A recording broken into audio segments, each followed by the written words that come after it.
एक गरीब किसान की कहानी। एक समय की बात है। एक छोटा सा गांव था जहां रामू नाम का एक किसान रहता था। रामू बहुत गरीब था।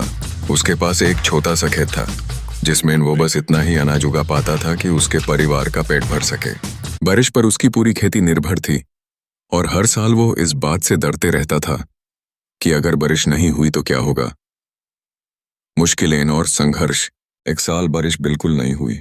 रामू का खेत सूख गया और उसकी पूरी फसल बर्बाद हो गई। उसके पास खाने के लिए कुछ नहीं था, पर रामू ने हिम्मत नहीं हारी। उसने सोचा कि अगर वो ऐसे ही बैठा रहा तो उसके परिवार का क्या होगा। उसने गांव के मुखिया से उधार लेने की कोशिश की, पर मुखिया ने साफ माना कर दिया। नई सोच और नया रास्ता। रामू दुखी था, पर उसकी सोच में एक नई रोशनी आई। उसने देखा कि उसके खेत के पास एक छोटा सा झील है। उसने सोचा क्यों ना मैं पानी का सही इस्तेमाल करूं। उसने कुछ गांव वालों से मदद मांगी और सबने मिलकर एक छोटा सा नाला बनाया जिससे झील का पानी उसके खेत तक पहुंच सके। इस बार रामू ने सिर्फ गेहूं नहीं बल्कि सब्जियां और फल भी लगाए जिनके लिए कंपनी की जरूरत होती थी। उसने शहर जाकर वहां के व्यापारियों से बात की और उनको अपनी फसल बेचना शुरू किया। उसकी मेहनत रंग लाई। उसका काम इतना बढ़ा कि उसने और जमीन खरीदी और दूसरे किसानों को भी काम पर रखा।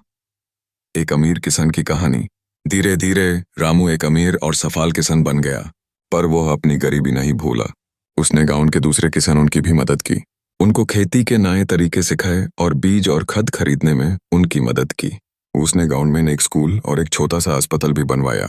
रामू की कहानी ये सीख देती है कि मेहनत, लगन और सही सोच से कोई भी मुश्किल काम आसान हो सकता है, अगर आप हिम्मत न हारें और सही दिशा में काम करें।